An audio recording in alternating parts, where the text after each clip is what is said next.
What's good, enthusiasts? In my previous video, I gave a high-level overview of 4 Tesla-based automations.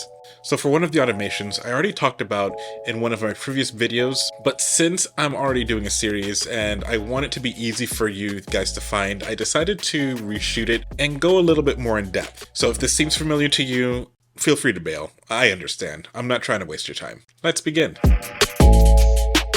Before starting this channel, I didn't realize that people were into home automations, and as I dove deeper and listening to folks who've been in it longer than I have, a truth that resonated with me started to emerge, and that's smart homes should fit you and not the other way around.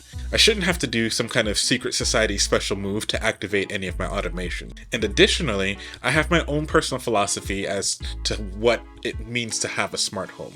And that smart home automations should be more useful than gimmicky. Now, I understand that there's some dramatic flair to automations and smart homes, and I get it. Like, I really, really do.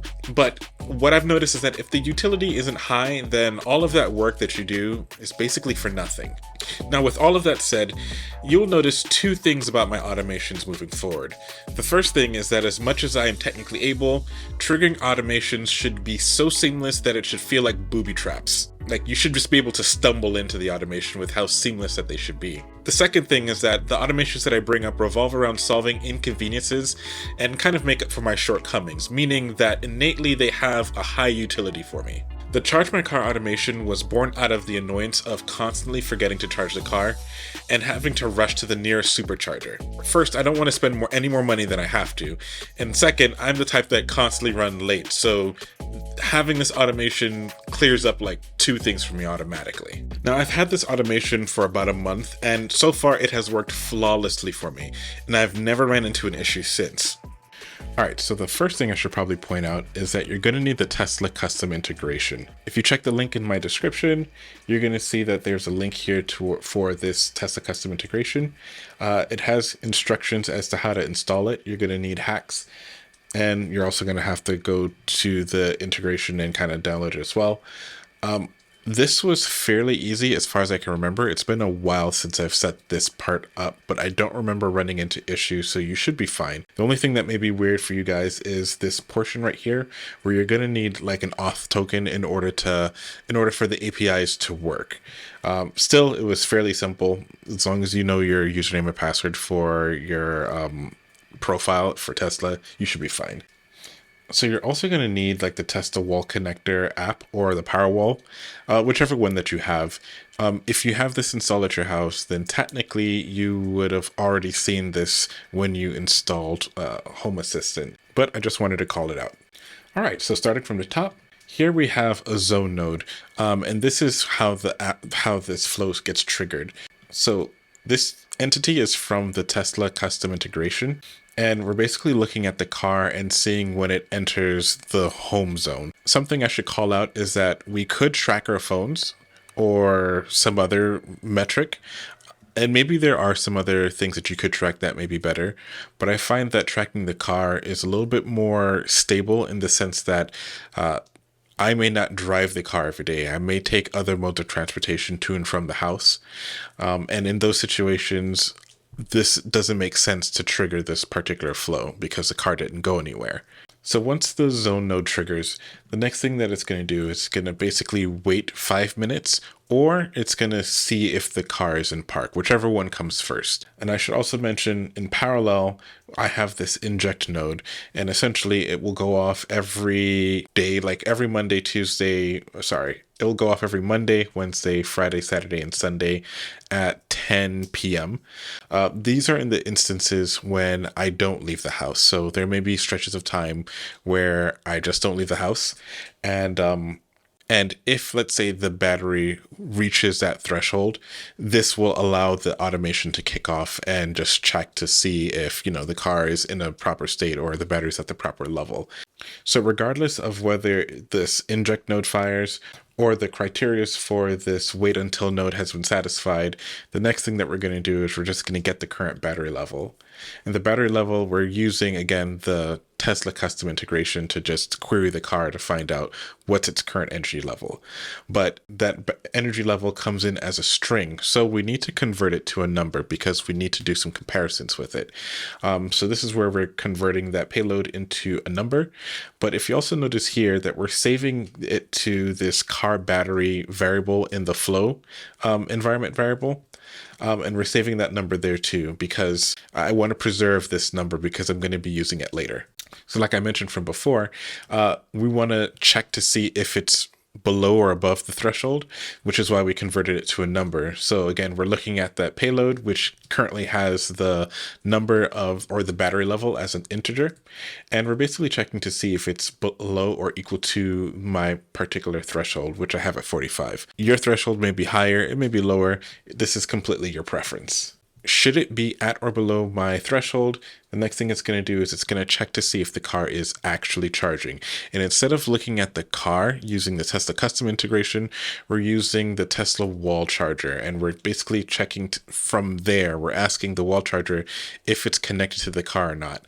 The reason why I'm looking at the wall connector is because I find this to be more stable. With the other integrations like the Tesla custom integrations, it can be a bit spotty because it has to query the car and there's like this polling that goes on. So I find that this gives an extremely reliable result when using the wall connector. So in this case, what we are interested in is we want to see if it is not connected. So if it is not connected or if it's off, then we want to move forward.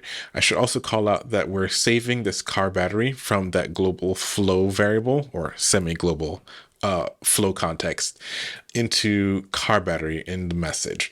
We're going to be using this in the next flow. Since we're not connected to the wall, it means that the car isn't charging.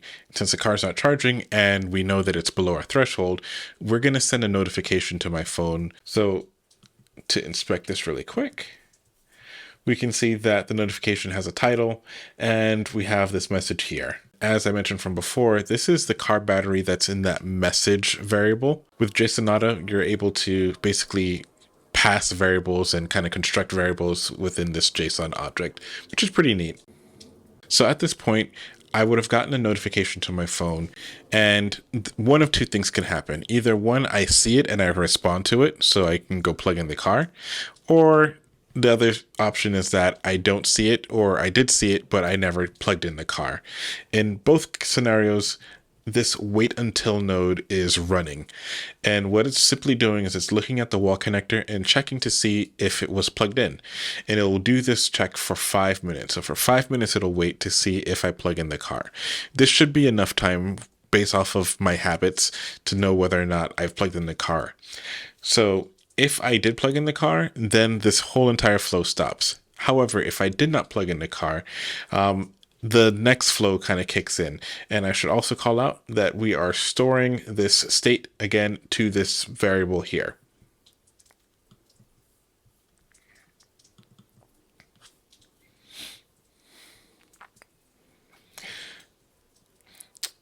So again, after the 5 minutes and we see that the car isn't plugged in, now we're going to basically send a text-to-speech message to Google Translate or to all of the... So after 5 minutes, if we see that the car still isn't plugged in, then on all of the different displays that I have throughout the house, I'm basically passing in this particular message, letting all of the Google displays announce, hey. And as you see, the car battery again is being used, which is why I was trying to preserve it in the previous node.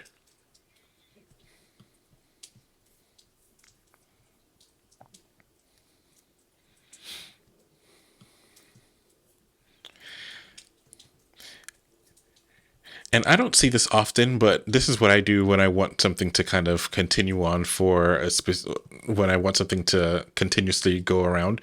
I have this node connected to each other in like this cycle or this. So I haven't seen this often from folks. No.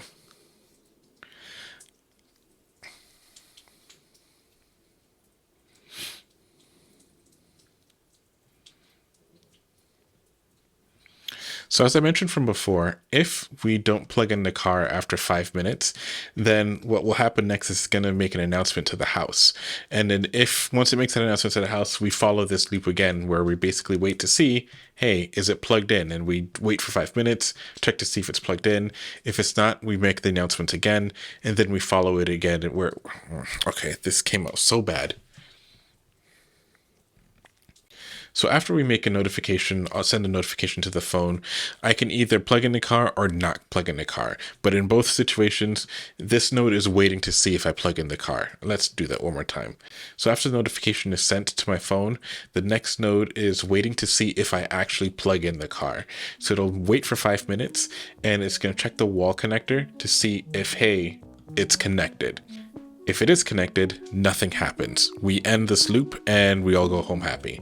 If it's not connected and 5 minutes elapse, then it's going to announce a message throughout the house. And it's going to announce it on the office display, the master bedroom, and the kitchen display. Basically the places where I'll most likely be. And it's basically stating throughout the house, hey, Michael, your vehicle is at 40%. Probably should charge it. And as you see here, we're again using the car battery from the variable from before. Once that announcement is made, it goes right back to the wait node and it waits 5 minutes again to see if it is connected to the wall charger. And if it is, then again, we come out. If it's not, then we follow this cycle again and again and again and again until I plug in the car. I needed this to be somewhat annoying so that way I can get this done. And so far it's been very helpful and it hasn't really annoyed me, to be honest. I think the amount of time that I have it waiting and looping is quite good, so it works pretty well. You will find out later in this series that though the car is plugged in, it can delay charging in order to optimize for both battery life and cost. So if all of this sounds interesting to you, I'm glad. Feel free to subscribe and hit the bell so you can get notified when I drop the next video and just anything else in this series. Okay, bye.